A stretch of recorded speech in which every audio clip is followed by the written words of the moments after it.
Constitution is not going away. This is the Ron Paul Liberty Report with Ron Paul, Daniel McAdams, and Chris Rossini. We are all ambassadors of the Ron Paul Doctrine, and it's so simple. Just tell the truth. An idea whose time has come cannot be stopped by any army or any government.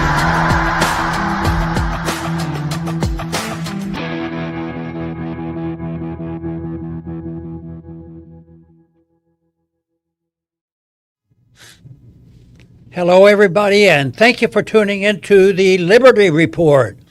With us today, we have Daniel McAdams, our co-host. Daniel, good to see you this morning. Happy Monday, Dr. Paul. How are you this morning? Doing fine, thank Good. you. All right. And we're going to try to improve the world one way or another, and we'll be satisfied with even a token change. Yes. In the right direction, of course. Changes are occurring all the time, but unfortunately, a lot of our money is going into the media to politic and deceive the people. And I think we spend more time not being able to promote what we believe in as to counteract how the American taxpayers' money and the propaganda machine distorts just about everything, whether it's monetary policy or foreign policy or, what's the responsibility for the government, and relate it back to a time when they at least thought seriously about that, when they 250 years ago set up a constitution.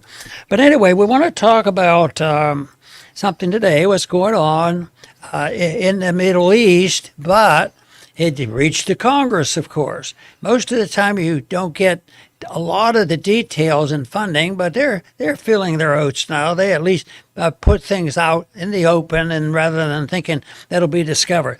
But the big news that we see, and we talked about this weekend, has been the discovery of and the discussion about Congress. Here's a headline: Responsible Statecraft. Congress quietly moves to integrate U.S. and Israeli militias. Militaries, yeah. Militaries. Yeah. They're military. And I thought, wow. But of course, they do it all the time. There's a mixture of it. But this is blunt. Yeah. This is really put the militaries together, and this article describes what it really means. And, it was stuck in NDAA, and I remember the NDAA that, even in 76, there was something we found put into the military budget in the conference report. You're not supposed to ever read the conference report because it's been decided. And that's when they sometimes put the most important thing on the bill, is when everything has been decided.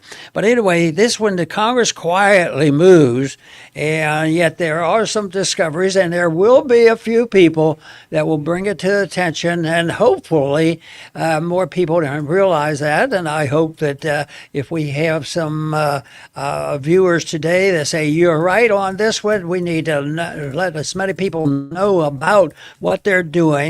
And we do know there's a relationship between the United States and Israel that is in a way all over the place, and it's used as a political tool. So this will really call attention to it. But under the circumstances of how messy that thing is over there, to integrate all this, this has a lot of meaning to it. And it reminded me of a conversation and listening to a person who was a friend, and he was helpful to me when we were doing the work on the Gold Commission. That was Jack Kemp. Very nice guy, very good football player. Yeah. But he had a different position. But I wonder whether he would be very pleased with it, because his position was just make Israel state. I mean, he was very blunt, but it didn't happen. But the integration, Daniel, don't you think the integration that's already occurred is close to it? It's almost just admitting that maybe they have a superior position than just a plain old state. So it's once again, it's big government going together. I think when you read this stuff, you see there's a lot of corporatism involved, control of the media is involved, and Zionism, the subject of Zionism comes up. And this this is something worth philosophically thinking about, realistically, economically, and morally. It's a big issue, and of course, it is totally unnecessary because all you'd have to do is pay a lot of attention to what a proper foreign policy would be in a democratic republic, where you had a Republican form of government. We wouldn't be talking about this kind of stuff. Yeah, absolutely. Well, forget about the sort of yearly controversy over how many billions of dollars the U.S. gives Israel. They have the $3.8 billion that's automatic in military aid, and then, of course, a lot more goodies get handed during the year. This will erase that obligation. It will just simply integrate our military with theirs. Now, Ben Freeman put this out over the weekend, I think it was, at Responsible Statecraft, and everyone's talking about it. I was listening to the judge coming in this morning, talking to Alistair Crook, and they were talking about this. You're right, Dr. Paul, the notorious NDAA. They're always slipping. This is the National Defense Authorization Act that comes up every year to fund the military, to authorize funding for the military. It always has terrible things in it. It has, back during the Obama era, it was killing Americans without warrants, without trials, things of this nature. So Congress quietly moves to integrate U.S. and Israeli militaries, Ben Freeman writes. If you go to the next one, at a time when American public opinion is expressing unprecedented levels of distrust in the Israeli government, Congress just proposed tying the U.S. to the Israeli military more than ever before. Buried in the House's version of the 2027 National Defense Authorization Act, released on Tuesday, is Section 224. And everyone remember that, Section 224. And Ben continues, entitled the United States-Israel Defense Technology Cooperation Initiative. The provision would arguably do more to intertwine the U.S. military with the Israeli military than the more than $200 billion inflation-adjusted in military assistance to Israel since its founding in 1948. You can go to the next one. Here's what it does. Section 224. Again, remember that number. It lays the groundwork for bilateral research and development, co-production of weapons, joint ventures, licensing agreements, in seemingly every manner of U.S.-Israeli military-industrial complex cooperation. Now, that goes back to what you're saying, Dr. Paul. The corporatism. The U.S. and Israel already work together heavily on missile defense, but this provision would greatly expand coordination to seemingly every area of defense tech, including AI, quantum, autonomous systems, directed energy, cyber, biotech, and many more. It also proposes network integration and data fusion. In other words, writes Ben Freeman in Responsible Statecraft, the U.S. military's data could soon be the Israeli military's data. And I would say to anyone who says we're just picking on Israel, I think every American should be outraged if any other country had that relationship to our military. Our military is supposed to defend us. I don't care if it's Malta, Mexico, or what have you. This is downright un-American. I keep thinking about this because it's not an easy subject to have a pure libertarian discussion with with the invasion. I call it an invasion. Illegals coming into the country, and can do anything they want. They vote, and it becomes citizens. That whole mess. So it's a lot different than invading a country. So now we have this coming on, and these combinations. It's like the expansion of the empire without dropping bombs. Well, we dropped plenty of bombs, but each time we have to have a new invasion, take over the country, kick out the president, and then we take over. But it is the corporatism, I think, is a big deal. I think that we're moving in that direction because the theme is, and the theory is, and something I believe, and a lot of people have written about this, is that corporatism, is partnership, and why not? Yeah. Why not have a partnership with big business? And at the beginning, a little bit of partnerships does stimulate an economy, but eventually, the corporations become domineering, and then they participate in the power mongering, and then they go and they become the lobbyists, and they run the show in the Congress, and we saw that and see it, and it still happens. I mean, the Congress is just.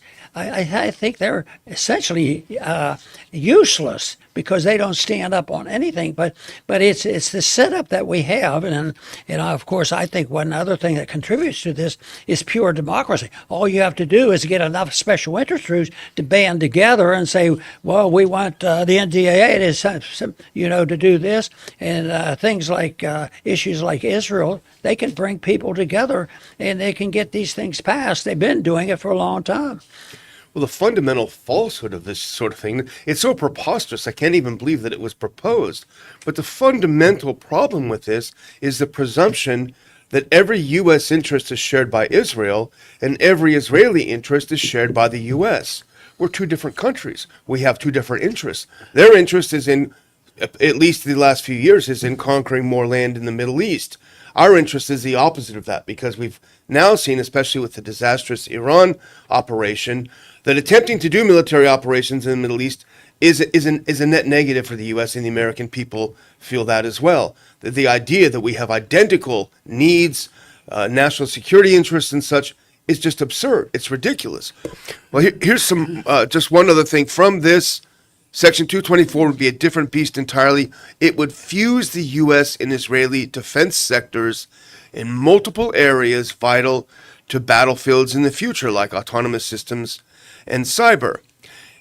It would bring extraordinary Israeli influence to the U.S. beyond what it already has through the Israel lobby and its robust network of social media influencers. Now, this goes to your point, Dr. Paul. It would give Israel's government the opportunity to greatly expand with most powerful levers of influence in U.S. politics, which is jobs in the U.S. And you touched on this earlier. By expanding and starting new co-production facilities like it already has in Mississippi and Arkansas, I didn't know this, actually, the Israeli government could boast of providing jobs on U.S. soil, thereby securing allies among members of Congress who represent the districts where those jobs lie. So that's amazing corporatism. Yeah, in a way, they're working very hard, and they have been, to reverse some of the goals of our revolution. We didn't do this to conquer the world and have an empire and so forth, but they wanted to reverse that, and that's what they do.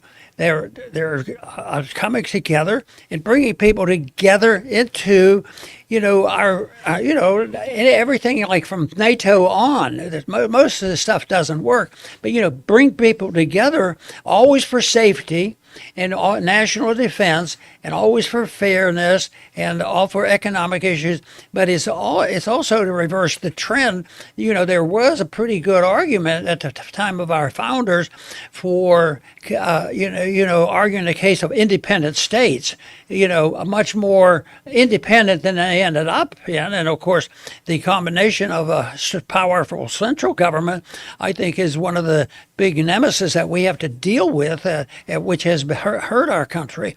And I think this is part of it. This kind of stuff, we're getting together, but we want to, this time, we have somebody that wants to be king of the hill, and be in charge of this new system, and it is a battle for and against liberty versus fascism, and that's why corporatism is I think the issue, because you can't say we're a fascist state. We still have a lot more freedom of speech than maybe Hitler did. Things get bad, But every day we can find examples. You better be careful, because we're losing these steadily.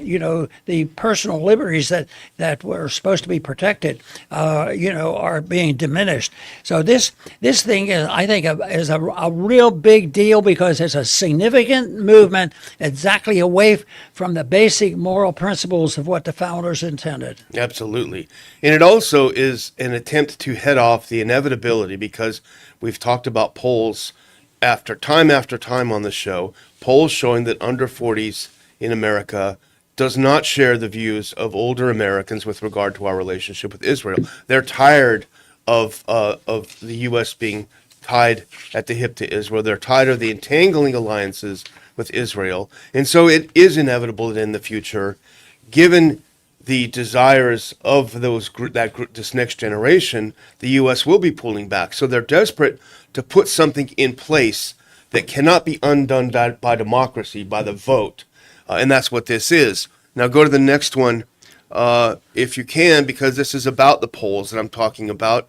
The enormous gulf between what most of Americans want and what the president is doing when it comes to Israel and what Congress is proposing here should not be ignored. Now listen to these numbers. Just 30% of respondents to a New York Times Siena poll from mid-May believe Trump made the right decision to go to war with Iran, with 64% saying it was wrong.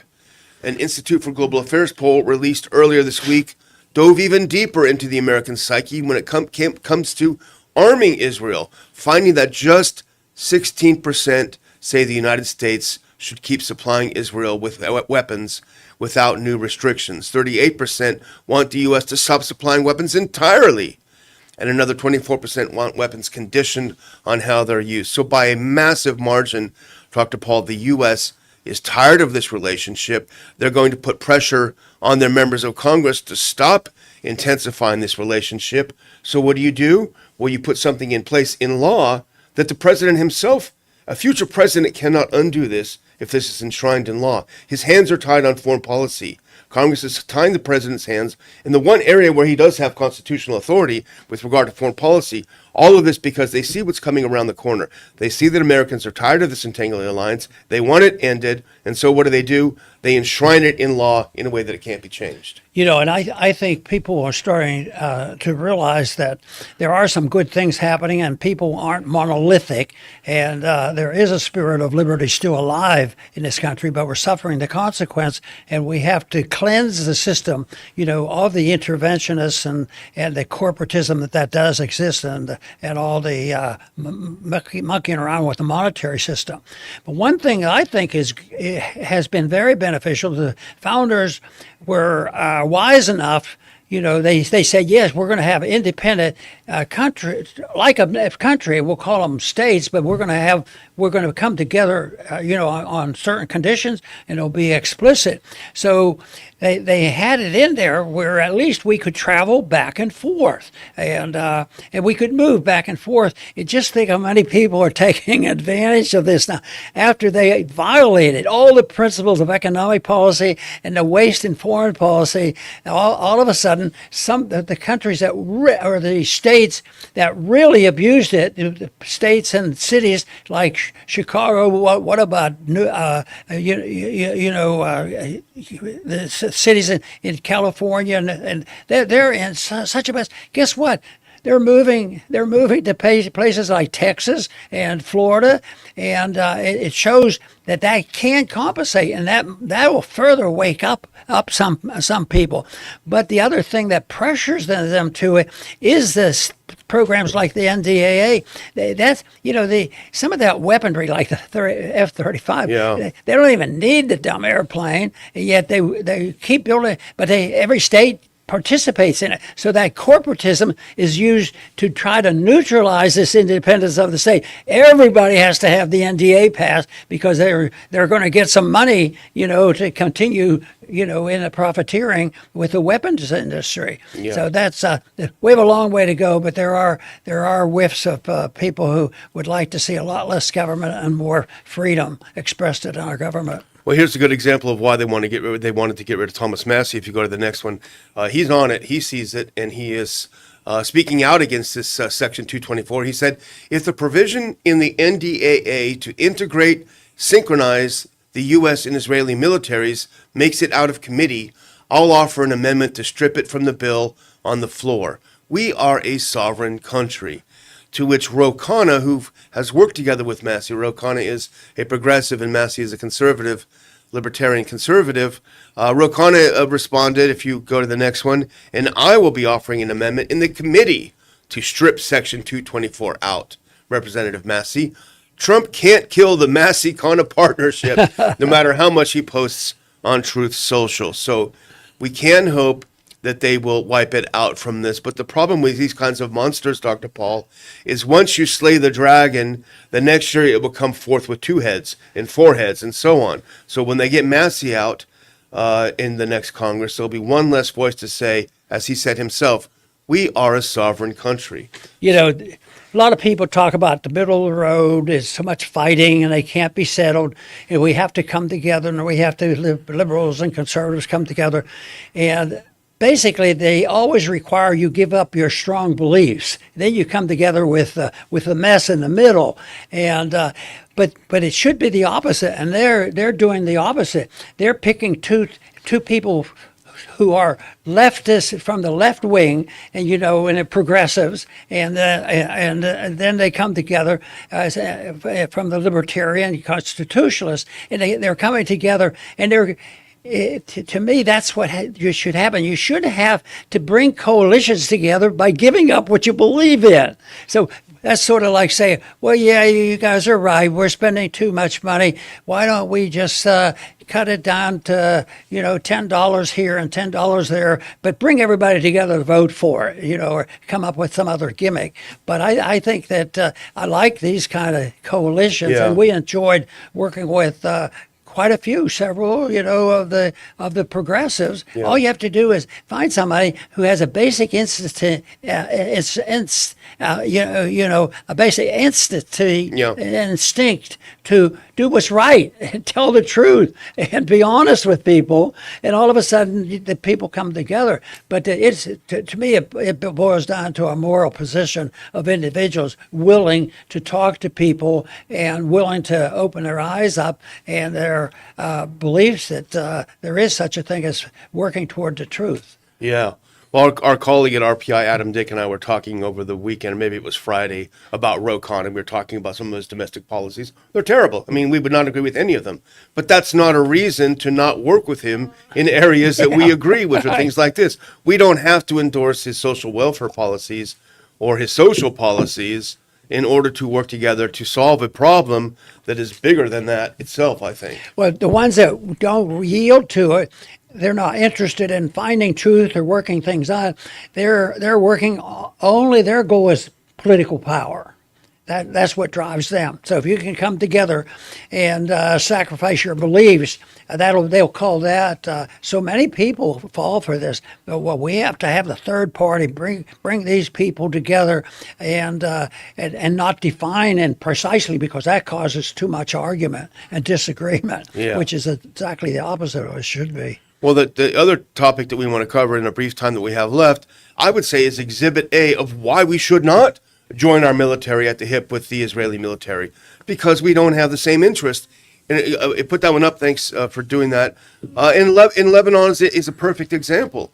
Israel is blasting Lebanon to smithereens as we speak. And here's a headline from the Wall Street Journal: Israel captures Crusader Castle as it expands its invasion of Lebanon. Yes, an invasion of a foreign country. Go to the next one. Israel expanded its military invasion of Lebanon, moving deeper into the country and capturing the strategic high ground of a historic Crusader castle it hadn't held for a quarter of a century. So it's moving further and further in, right at a time that the U.S. does not want to have it do this. The escalation is piling more pressure on Lebanon's fragile government and complicating negotiations between the U.S. and Iran, which has made an end to fighting on that front one of its conditions for a deal. But Netanyahu has come under pressure from critics who say he has allowed the U.S. to tie his hands fighting the militant group. So Exhibit A of why we shouldn't tie ourselves at the hip. We shouldn't be entangling alliances with Israel because we have different interests. But we have to admit that when Israel does A, B, C, and somebody else does it, and they never say the American taxpayers are paying for the whole thing. Yeah. That is never added in there. I mean, a lot of people realize it, and I think they're waking up to it, and that's why they're starting to associate, the useless wars. I was impressed that more people woke up than usual over Ukraine, of all the money being spent. And that was when, the inflation was bursting out and the economy was in question. So this is, I think, if there's just a relative amount of freedom in economics, the economic policies are very smart. You just can't print money forever, and you'll end up with conditions you can't live with, so you have to change it. The question is when are they going to wake up? We'd like to wake them up as soon as possible. Yeah, good idea. Well, skip one and go to Israel's intensified ground invasion, because this, again, is what I was saying. It comes at a sensitive diplomatic moment. The U.S. and Iran are negotiating a memorandum of understanding to end the war in Iran. Netanyahu said Israel will strike harder in Lebanon after Hezbollah racked up successful hits on Israeli soldiers. So you have Israel, which has invaded a foreign country, Lebanon, justifies its invasion by the fact that some people in Lebanon are fighting back. So that's why we have to keep going, because they're fighting back. Well, the U.S. wants none of this because it's destroying the ability of the administration to reach some sort of a memorandum of understanding with Iran and end the war, which is in our interest for sure. Especially if you go to the gas station, you'll figure that out. Now go to the next one. This is Mr. Galibov, who is he is the Speaker of Parliament and the chief negotiator with the U.S. indirectly, of course. He says the naval blockade and escalation of war crimes in Lebanon by the genocidal Zionist regime are clear evidence of U.S. non-compliance with the ceasefire. Every choice has a price, and the bill comes due. It will all fall into place. So they've explicitly cited the fact that the U.S. is not able to tell Israel, despite all the money we give them, all the weapons we give them, we're not able to tell them back off a little bit on Lebanon.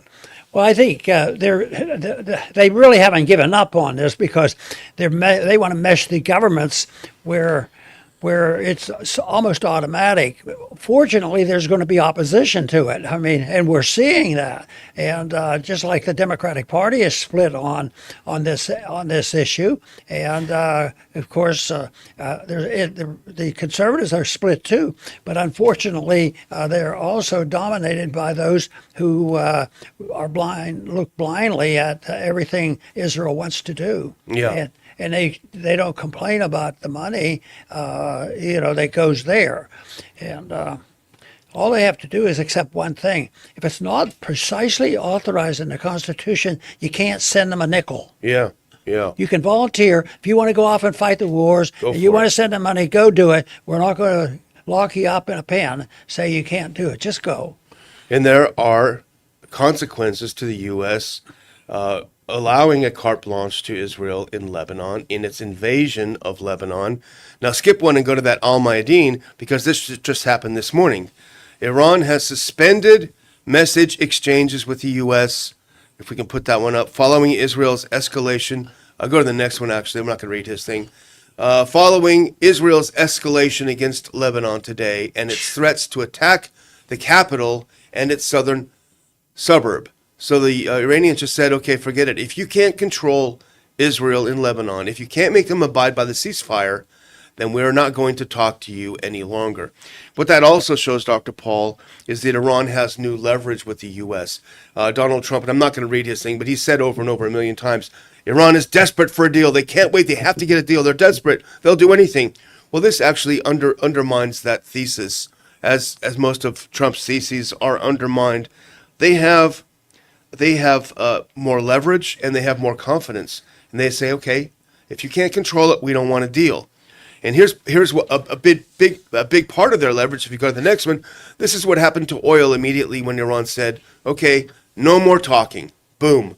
Look at it, shot straight up. For those of you not watching, this is from the Kobiesi letter. As that announcement was made, oil, which had sunk down to the upper 80s, is now in the mid 90s and will go probably nowhere but north after this. So yes, Iran does have more leverage than people think.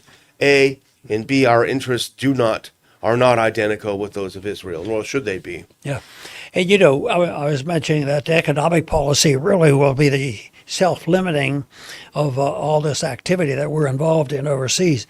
But the economic fact is that we're bankrupt. and it's very painful. And the bankruptcy will limit this, and I think that's part of what we're seeing already. Because even though, if you ever, I'm sure you have noticed that the party leadership, Republican or Democrat, don't get together and say, let's quit the spending. It's the spending problem. It's the debt. It's the Federal Reserve. They don't. Matter of fact, calling attention to that could get you, kicked out of Congress illegally, or, with hatred. So, and then the other thing that has to be connected, that people sort of have it connected, that, somehow or another wars will cause inflation at home and sort of thing. And people are aware of their gasoline prices, but they have to understand how that works, because we spend the money, we run up the debt, we can't tax people anymore, and yet you can't quit doing it because there'd be too many riots if you quit spending the money. So it's a serious problem. So what they do is eventually they have to quit, but the people who want power, if power is their own gold, they welcome all this. They like riots in the street. Just look at the social problems that we have in our country. When there's the more riots, the better. Yeah. They said people who might have just gotten here in the last year or so around to stir up the trouble in the streets. They might not even be the local people causing the riot, but they want the chaos in the streets. And lo and behold, if we're not careful, someday we might end up with a communist running some of our big cities. Yeah, we're already full of communists in Congress. Well, I'm going to close out our Monday by thanking everyone for watching. I'm just looking at our numbers here. They're very good on YouTube. We have record numbers live on X. I'll let you know when we're done, Dr. Paul, what those numbers are. But we certainly do appreciate those. If you are watching us on one of these platforms, please do us a favor and tick the thumbs up, the like, and also please tick the share if you're on X or wherever you are. We certainly appreciate that. We want to expand our reach as much as we can. We work hard making the show, and we certainly appreciate you tuning in and hope you'll do so again in the future. Over to you, Dr. Very, Paul. very good. I want to thank all our viewers for tuning in today, and we do ask you to try your best to spread the message. And I believe that we have residual bits and pieces of our liberty. We're still on the air, although in the past there's been a few threats, and there's been other people have had their First Amendment rights violated, but still most of the messages can still be out, and I don't think it's going to be very easy for the bad guys to totally control, all the media and the internet and AI and all these things. I think the pamphleteering is more available to us than it was with the founders, so we should do our very best to spread the message, because truth is what is going to change, and the people have to wake up. They wake up to the problem, but they have to wake up to understand exactly how the acquisition of illegal, immoral power by the government is really our problem. And that is why we emphasize peace and prosperity by providing an argument for personal liberty. I want to thank everybody for tuning in today to the Liberty Report. Please come back soon.